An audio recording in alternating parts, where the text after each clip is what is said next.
All right. Go ahead and read that, brother, when you get there. Are you ready? Yeah. 2 Kings 18 and 13. Now in the 14th year of King Hezekiah did Sennacherib, king of Assyria, come down against all the fenced cities of Judah and took them. It says in the 14th year, King Hezekiah was taken over. The land of Judah was taken over by the Assyrians, right? Okay, keep going. Verse 14. And Hezekiah, king of Judah, sent to the king of Assyria to Lachish, saying, I offended. Return from me. That which thou puttest on me, I will bear.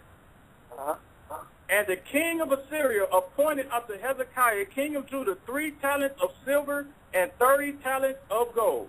So he paid the king of Judah. His brother was turning on us, and we didn't even know it.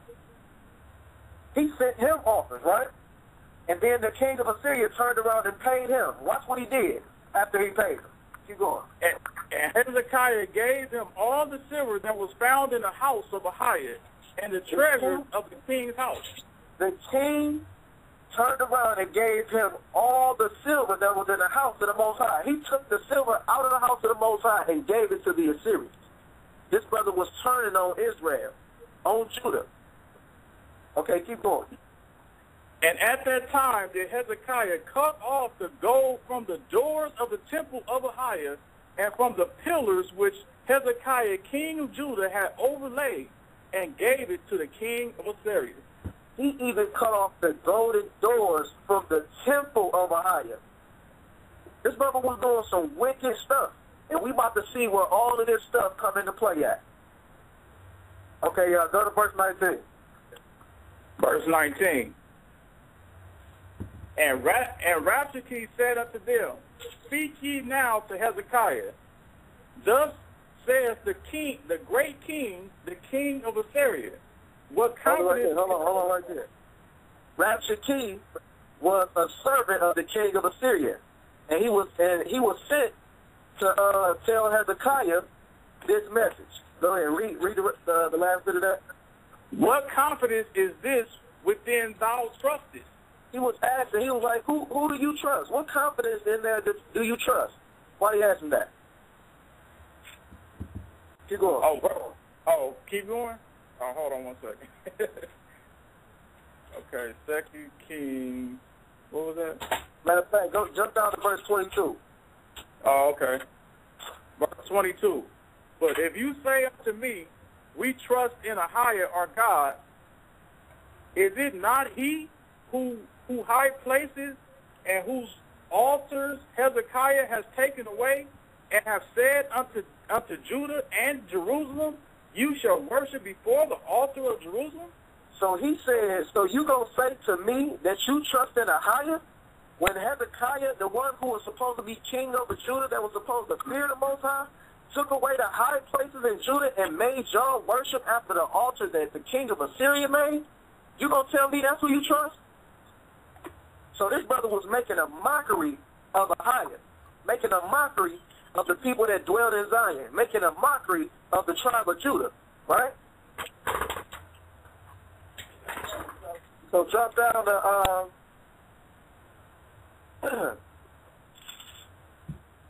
28. Yeah, drop down to 28. Now this Rabshakeh, the servant, after they got sent to Hezekiah, these brothers went and they stood in the midst of Judah, talking to the people of Judah. And what happened?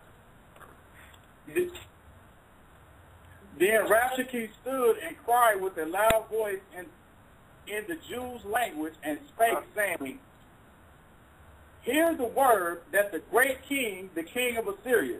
So he went in the middle of Judah and said, I want y'all to hear the words of my king, the great king of Assyria, right? Keep going. Thus says the king, let not Hezekiah deceive you, for he shall not be able to deliver you out of his hand. First he said, don't let Hezekiah deceive you, for he shall not be able to deliver you out of his hand. So That's kind of believable. That one man can't stop the whole kingdom of Assyria from overtaking Babylon. But let's see what he go on to say. Keep going. Neither let Hezekiah make you trust in a higher. Hold on, wait. He said, don't let Hezekiah make you trust in a higher. Wow. So he's telling them, don't believe a man that's saying trust in your God, the one who delivered you from Egypt, the one who gives you breath every single day. That's exactly what this doctrine is doing. It's telling you don't trust the Most High, that he's going to deliver you. Deliver yourself. Get yourself up out of here. But we clearly showing in scriptures where it's saying that the Most High is going to redeem you every time. Even in the old Babylon, he redeemed them. And this is the same thing that he's doing here. Keep reading. Saying, a higher will surely deliver us, and this city shall not be delivered unto the hand of the king of Assyria. So he's saying, don't listen when he say that a higher going to deliver us. That's the same thing we're telling you now. That the Most High is going to deliver us out of this land. And we're going to show you in way more detail about this. But we got to break down these scriptures. Keep going. Hearken not to Hezekiah, for thus says the king of Assyria, make an agreement with me. Hold on. So he said, hearken not unto Hezekiah, for the king of Syria said, make an agreement with me. So he wants us to break our decree with the Most High, of following the Most High, trusting in the Most High, and make an agreement with him. He wants us to make an oath to him, not with the Most High. Keep going. Make an agreement with me by a present, and come out to me, and then eat every man of his own vine, and every one his fig tree, and drink every one the waters of his cistern. So he's promising these people that every man was going to eat of his own vine. Every man was going to have his own fig tree. Every man was going to drink of his own waters. That's the same thing that's promised in this doctrine. That when you go and you flee, everything is going to be peaches and cream. You're going to have an abundance of this. You're going to have somewhere to stay. Your money is great over here. You're going to have plenty of food. That's the same thing that's being promised in this doctrine. But we're going to see what happens. Keep going.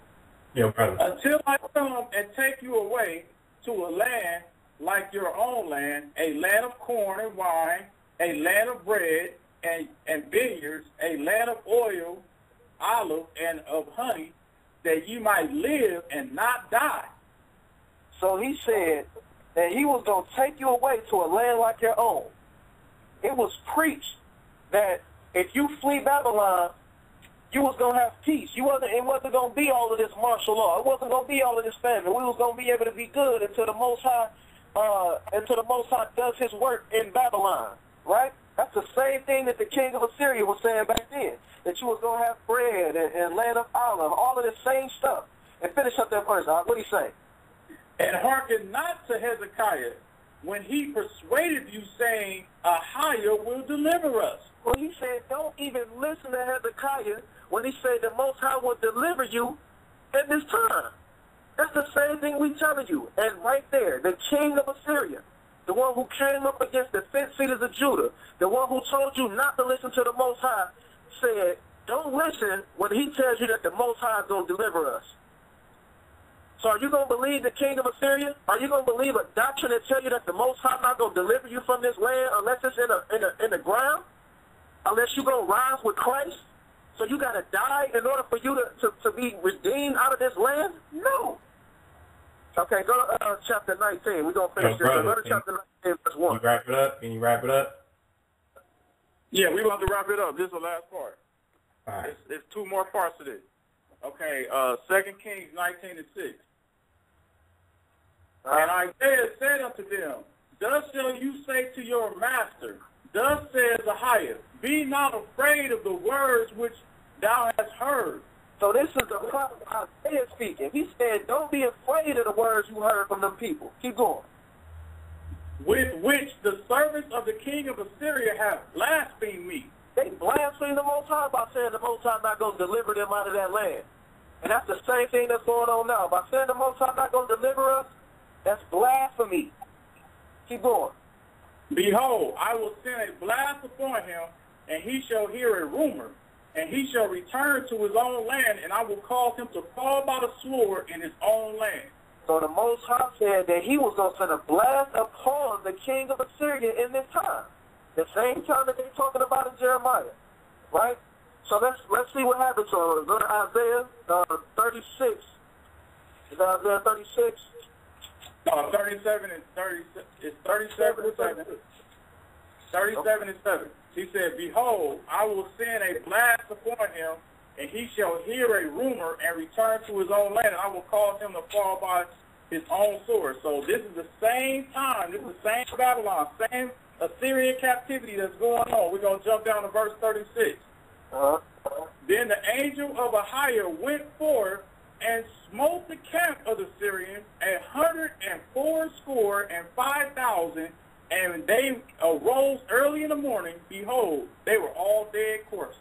They were all dead. They came up against the children of Israel. They said that they should hearken unto them, and they should come to a land with them, and not to trust in the Most High to deliver them. And what happened? They all woke up dead corpses. They were dead corpses that morning.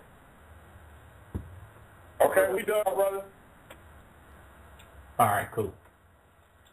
All right, so that was your 30 minutes, and then again, like after my 30 minutes, we can discourse about different scriptures, about the scriptures that you pulled out, or even some of the scriptures that I pulled out. I got Brother Kamar here to read for me. All right, shalom, shalom, shalom, brothers.